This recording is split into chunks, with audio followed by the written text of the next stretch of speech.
And the way of his thinking is different and effective.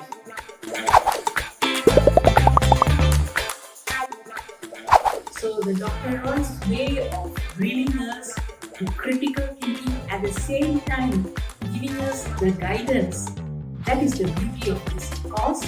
And I'm very glad that I decided to take up this course and educate you, because I am blessed to have a mentor like Dr. Roy.